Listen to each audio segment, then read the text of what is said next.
In these uncertain economic times, it's easy to be worried about protecting your wealth, your hard-earned savings, and your family's financial future. Plunging interest rates, the devaluating dollar, and political unrest constantly threaten what you have worked hard to earn and all that you own. That's why now it's more important than ever to protect your assets and have the money you need to make your dreams come true. Welcome to the Global Wealth Fortress Report with successful global entrepreneur and wealth preservation expert Joel Nagel. Joel's helped thousands of people just like you protect what you have so that you can make even more and make your every dream come true. So, sit back and enjoy Joel Nagel's offshore expert advice on how you can live the good life at a great price, where the sun never sets on your financial fortress. Hello. This is Carib Carter-Cluse, and welcome to Joel Nagel's Global Wealth Fortress Report. Great topic today, important topic. Important, I think, more and more every day to more and more Americans and Canadians who are looking to move offshore, invest or move offshore, and start a business. So let's talk to the expert. Let's talk to the Offshore Assets Oracle about how to select the best country for your offshore business. Joel, you're in Vienna. How are you today? Good. Good morning, Carter. Yeah, it's good to be with you. It's mid-afternoon here, and actually it's later afternoon. But yeah, it's an important topic, and sometimes it's the lifestyle where people want to move to a certain country that drives the issue about the business, and sometimes it's the other way around. They're looking for the best, most opportune place to do a business, and then that might impact the lifestyle. So some people look at it half one way, and some people look at it the other, and everyone's different in that. So yeah, it's a great topic. It's a great topic, and it's covered on, by the way, folks. Here you go. There you go. Joel's site. See the red circle there? The Knowledge Center.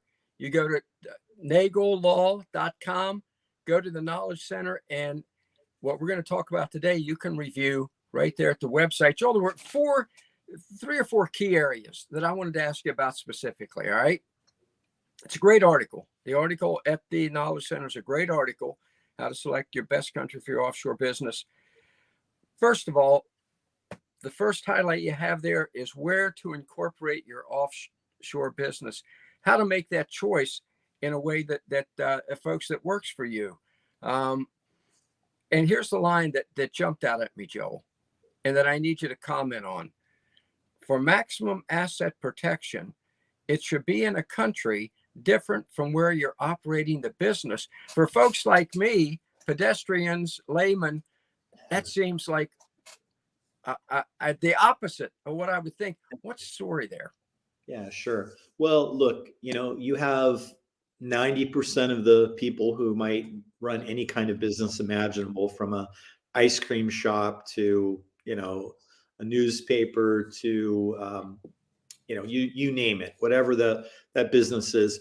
And they're most likely going to be in the place where, together where their business is.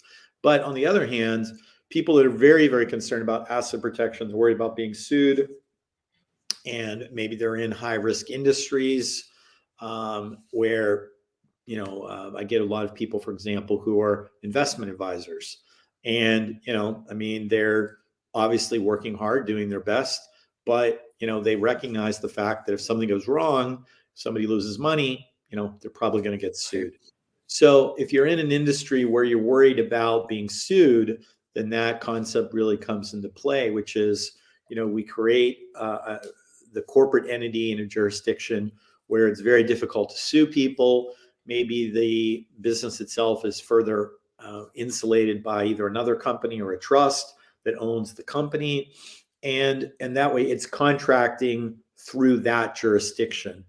And it's particularly important. A lot of foreign people, for example, non-US people, I shouldn't say foreign people, when they're dealing with Americans, because, this notion of just sue people, if you're unhappy with something, that doesn't exist in other parts of the world. It does to a certain extent, but not to the extent that it does in the US. So let's say you're a Japanese person and you want to access the US markets in some way, you're absolutely mortified by the notion of, somebody being upset about something and then immediately turning around and suing you. So a lot of the jurisdiction selection is about, you proactively selecting the jurisdiction where, if you ever do have to fight that fight, where is that going to be? So that particular issue isn't driven so much by, where you're doing business, with whom you're doing business, but rather where can you protect yourself the best from lawsuits and litigation. Very good, very good. I mean, that makes sense. That makes sense. Let me ask you this, and it may be a question that I'm even off base just asking, but do you think in some of the in some countries would you think that the court system would lean toward the natives?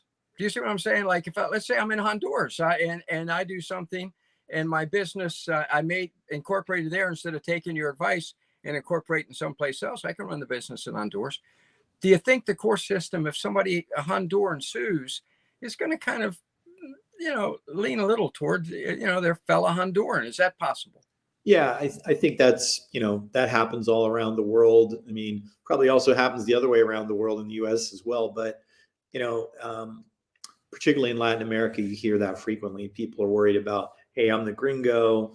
I've heard people say contracts bind me, but they don't bind the other side. Mm-hmm. So a lot of this planning is to protect yourself from those types of scenarios as best you can. Now, everyone's different, right? The risks they face, depends on the business, depends on how your business is interacting with people. It's very different, for example, if your business is, let's say, operating a dive shop versus, again, providing, financial services to somebody halfway around the world. It's a lot different in how you would structure that. So you have where you structure it. Then you get into other things like, what kind of ownership do you want yourself to be the owner, or do you want to, create something like a trust, which is a juridical person, but that juridical person is separate and distinct from you.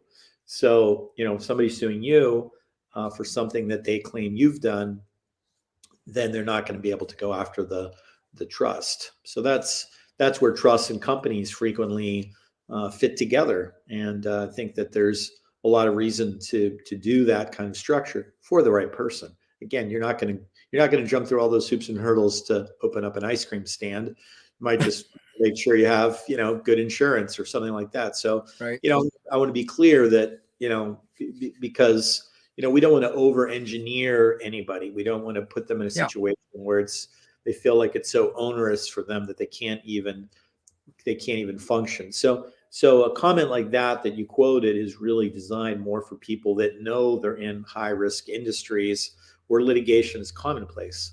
So we're trying to do the best to kind of be proactive and protect them from what in a lot of cases is the inevitable. Very good. So enhanced prevention is worth a pound to cure. All right. Going down the page, and again, folks, everything we're going to cover is right there. And I urge you, and I know more and more people are thinking about businesses offshore. It's a tremendous opportunity. Going down the page, two major caveats up to the above for certain offshore businesses. First, world image or marketability. Comment on that for us, if you don't mind. Yeah, well, again, you commented more and more people are wanting to set up businesses abroad. I think there's a lot of reasons for that. First, you have the issue of, in this mobile world we live in, where we can, just like today, we're half a world away, but we're having this conversation. It's easier and easier to do your business. And, COVID sort of drove home the point that you really can do your business anywhere you want. So a lot of people, they're not really prepared, even if they are financially able, they're not, they're in their 50s, 60s, even 70s, and they don't want to just go sit in a rocking chair and, watch the sunset. They want to do something. So for them, it's a question of doing a business as part of their lifestyle, and their lifestyle is taking them to another part of the world. When you talk about like image and things like that, there are certainly jurisdictions, the developed countries, the OECD, the Europeans, the US, they do publish countries that are put on what's something called the blacklist.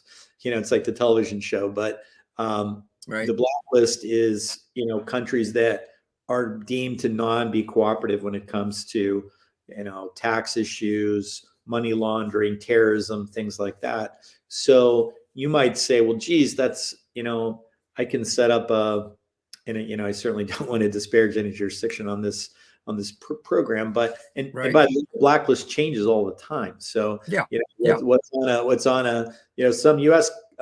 Territories, for example, like Puerto Rico and the BVI, are frequently on other countries' blacklists. That's the thing as well. You have to kind of look at, well, who's issuing the blacklist and why. Right. So Right. you might work backwards in that scenario. Who's your consumer? Who's your customer? Who's this business going to interface with? And if let's say you've come up with the greatest bicycle design in the world, and you're going to sell it to every person in Holland, well, you might want to look to see which countries are on Holland's blacklist, and then make sure that your business isn't incorporated there, because it's going to create a lot of hurdles for you, particularly when it comes to transmitting money. That's really the basis of that comment.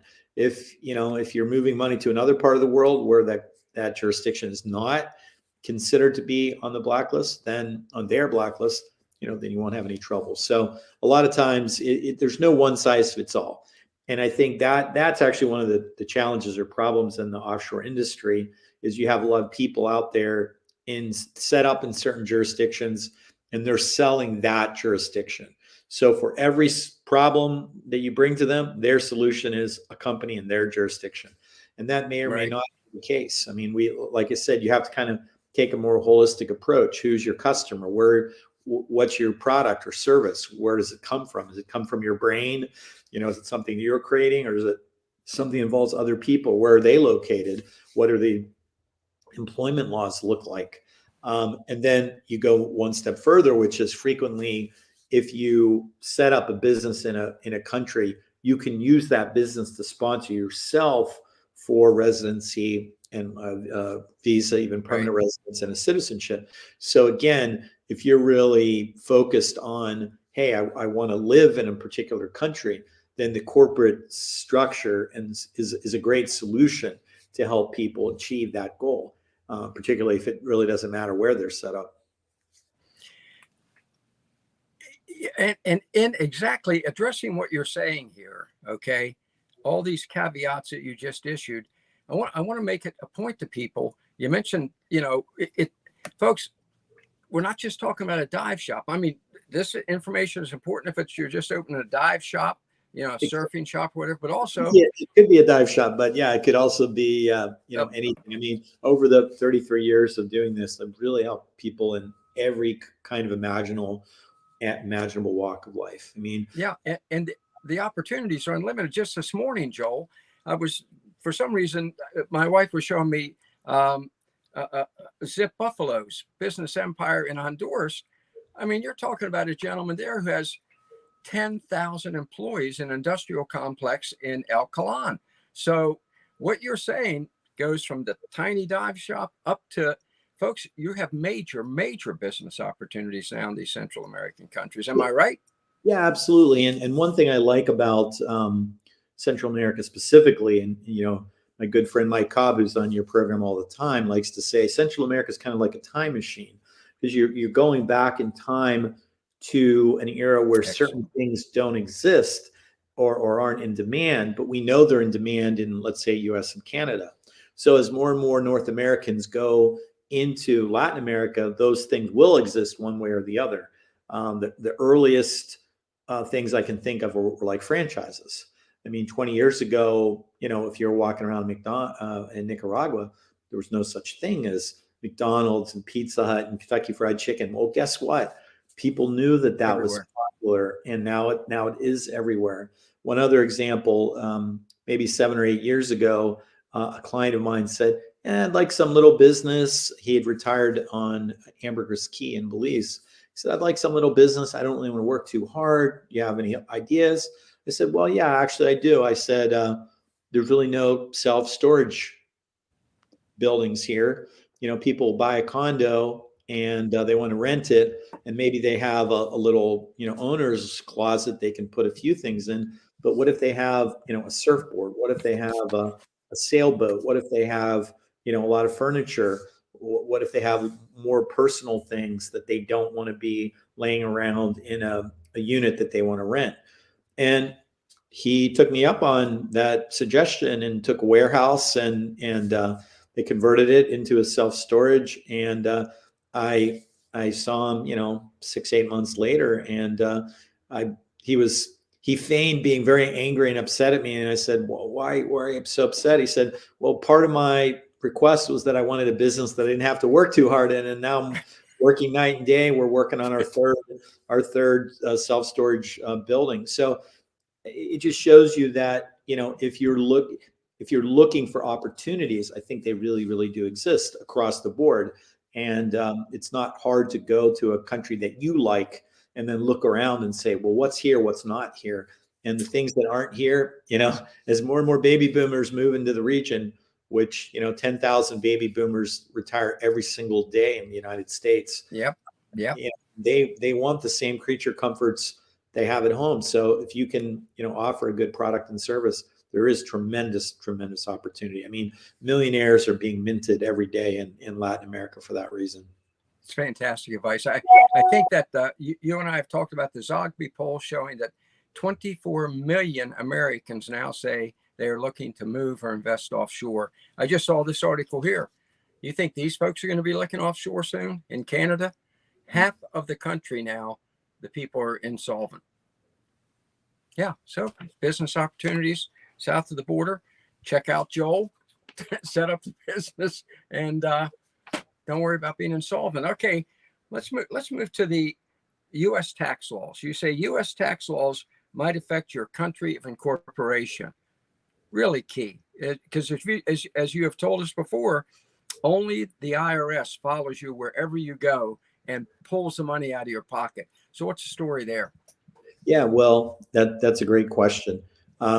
The starting point, just like ancient Rome, the U.S. claims the right to tax their citizens on their worldwide income. We're one of the few countries ever, not only in current times, but in history, to make that claim. So if you compare our system to, say, Germany or France or UK, Canada, many, many other countries, the tax system is based on residence, which means if you live there, you're a taxpayer. If you don't live there, you're not. It's that simple. The U.S. doesn't do that. The U.S. says you're a citizen, you're subject to tax. But there are some exemptions. So, for example, there's something called the foreign earned income exclusion. I think we've touched on that on this program before. Yeah, we did. Great show. And the foreign earned income exclusion basically allows you to earn up to about $110,000 abroad and not pay U.S. tax on that money if you are a bona fide resident living abroad. So you have to live abroad, you have to actually earn the money. And in some cases, that's a good thing. Some cases, it's not really such a great thing because you may be paying tax in the jurisdiction where you live, and maybe that tax is even higher. So, if you move to France and open a restaurant and you don't like the U.S. Tax system at 35%, well, you're probably not going to like the French tax system that goes all the way up to 70%. But you're voluntarily subjecting yourself to that by moving there. Now you live in France, so you're subject to their tax system. And what the U.S. and most countries have are what are called double tax treaties. And those double tax treaties say that wherever you live, that country gets sort of the first bite at the apple. And once you've paid that country's tax, you get a tax credit against another country's tax. So for Americans, It would be pay French tax first, and then, what would I have owed in the U.S.? If that amounts more, you're going to pay the difference. If that amounts less, you're not going to get a refund, but the tax paid in France will wipe out the obligation in Okay. US. So in a lot of countries, coming back to Latin America, because I know that's your focus with this with these questions. In most of the Latin American countries, their system it's a two-tiered system. Again, it's based on residency and it's based on whether your business is internal or external. If it's internal, that means, again, hey, I own a restaurant. Somebody comes in my restaurant, they sit down, they order food, I charge them money, they pay me money, I have to pay tax on that. But in the same system, Costa Rica is a great example. In that same system, if I'm set up in Costa Rica and I'm doing business online, if I'm doing virtual business, if I'm consulting, if I'm doing something where the person or company that I'm working for or with is not based in Costa Rica, then I don't have to pay Costa Rican tax. So that's the magic bullet for a lot of people. If you can go abroad, live abroad, figure out how to not pay tax on the first $110,000, which, by the way, that's per person. So a married couple, now you're talking about potentially earning $220,000 a year without paying U.S. tax. And if the business is outward facing from the country where you're living, Costa Rica, Belize, Panama, then you're not paying tax in that local system. So you really are living a tax-free life. Now, when you go above that threshold, then the U.S. says, well, it doesn't matter whether you live in the U.S. or not. The normal tax rates kick in. So, whereas for somebody from France, Germany, UK, Canada, most other countries, that wouldn't be the case if they live abroad. But again, for Americans, it is. There's one other distinction I'm going to make, and that's the U.S. tax code makes a huge distinction between active income and passive income. Active income is literally you're rolling up your sleeves and you're doing something, okay? Doesn't matter what the something is, but you're involved in active work. It could still be consulting, could be digging ditches, could be a restaurant, could be lots and lots. It could be, consulting, being a financial advisor, anything where you're getting paid for your work, that's considered active income. The other type of income is passive income. Passive income is where you're investing. You're writing a check, sitting back, waiting for money to come back to you. That's not active, that's passive. The passive rules under the Internal Revenue Code are different. And the income that comes from passive sources, you don't get that double tax treaty. You don't get the foreign direct income exclusion. If you're an American and you're receiving what's called PFIC income, and that does include, in a lot of cases, pensions, although most countries have negotiated double tax treaties regarding pensions as well, like Social Security and things like that. But if you just are a great investor and you're sitting in offshore, making investments, making money that way, you probably won't owe tax in the country where you're based, but you probably will owe 100% of the tax that you owe in the U.S. So you have to kind of be cognizant of that in deciding whether it makes sense for you to go abroad or not, if the tax issues are one of the driving forces. Okay, a quick statement, then a quick question. The statement, which I'm sure is on everybody's mind out there right now, is you really have remarkable knowledge of this stuff. I mean, it's just like, I know everybody out there sitting just like I am going, what the heck? How does he get all that? It just is. I got to say it because I know other people are thinking. It's kind of like, you jump in the lake and you're swimming around in it all the time. I mean, I've immersed with these issues 24/7 for 33 years. So yeah, I'm sure I do new things. Whether I learned them way back in law school anymore is probably not the case, but just, keeping up with, there's millions of sections of the tax code, for example, and there's plenty that I know nothing about. But when it comes to the sections that regard having foreign companies, foreign trusts, foreign foundations, taking your IRA overseas, that's a sort of a universe of tax provisions, and we are pretty familiar with that. It's remarkable. Okay. Now my question. Okay. If I have a business, does the IRS tax my profits on my business? Let's say in Tegucigalpa, Honduras, if I open a business there. Yeah, that is actually a really great question. The technical answer is no, but the reality is yes, and I'll explain and I'll explain why. Remember, you are subject to taxation on your worldwide income, And when you create a company abroad, it's under the tax code considered to be something called a CFC, or controlled foreign corporation. Anytime an American has more than 50% ownership in a foreign business, they say, well, we can't really tax that business in Tegucigalpa, Honduras, but we can tax Carter. And so you would have to report that your percentage of the income, Okay. over, from 50%, over 50% up to 100%. If, let's say it's just your business, you would report all that income. Now, reporting the income and paying tax are two different things. So first and foremost, do you have to report the income? Yes, absolutely. Don't ever let anybody say, oh, how's anybody going to know? Believe me, folks, they know. I mean, we live in a very transparent world. When you have money flying around through banks and credit cards and things like that, it's just very transparent where the money's coming from, where it's going to. So you don't ever want to shirk your reporting obligations. But sometimes the reporting obligations are just that, reporting, and there's nothing else. If you have a business, and go back to your example, Tegucigalpa, and that business interest provides you less than $110,000, you qualify for the foreign income exclusion, voila, you don't owe any tax. There's also the opportunity where you can legally defer the buildup of earned income inside that corporate structure.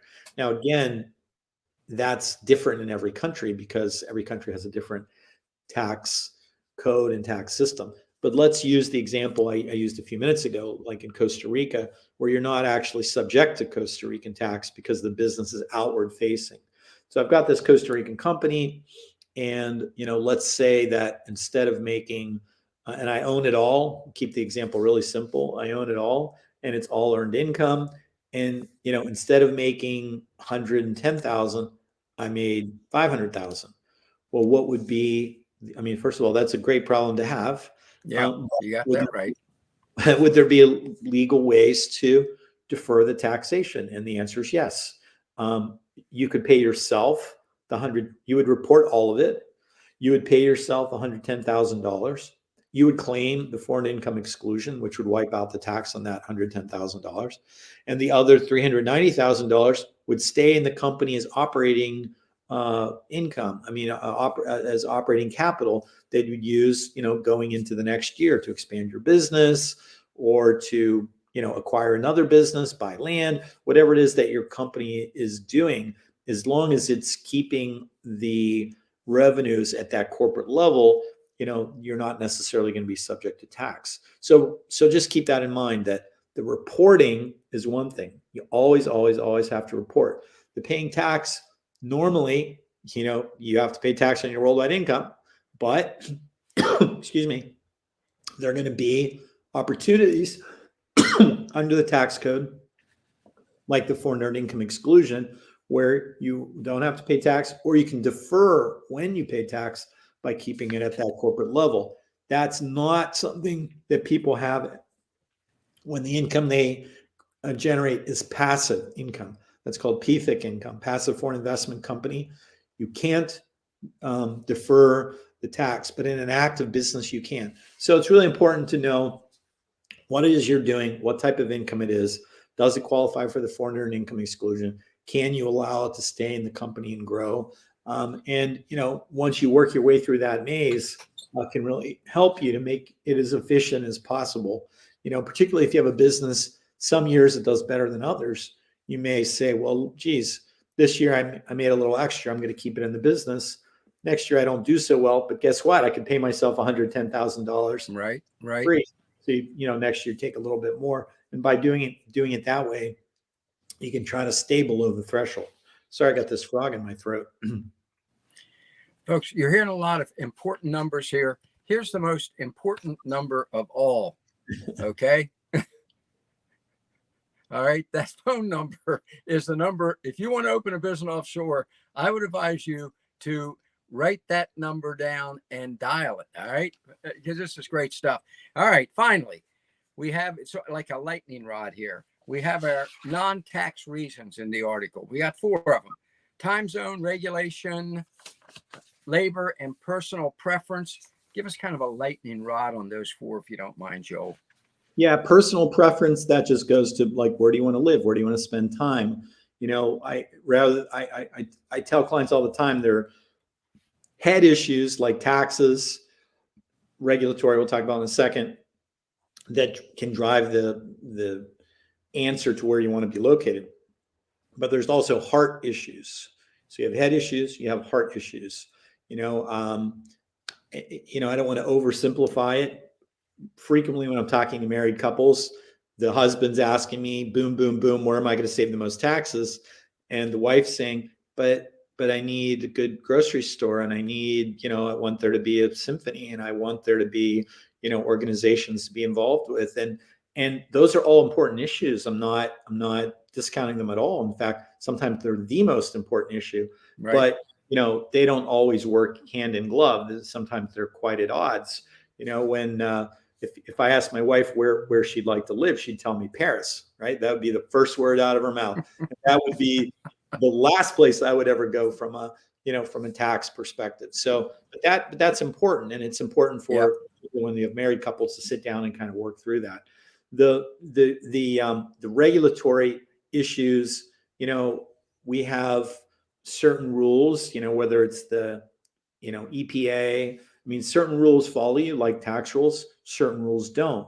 So labor laws, I mean, look, your tennis shoes that you pay $100 for, would cost $300 if Nike had to make them in the United States. And, that's a different discussion for a different day. Right. But the reality is if that kind of company couldn't access low cost labor, then they couldn't be competitive in the marketplace. So again, it depends on what you're doing.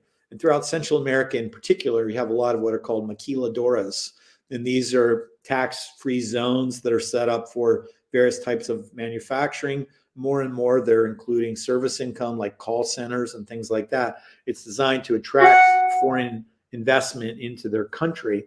And what the country is primarily doing, it's not about taxes, it's not about regulations, it's about the labor costs, right? I mean, in the US, your labor costs are skyrocketing.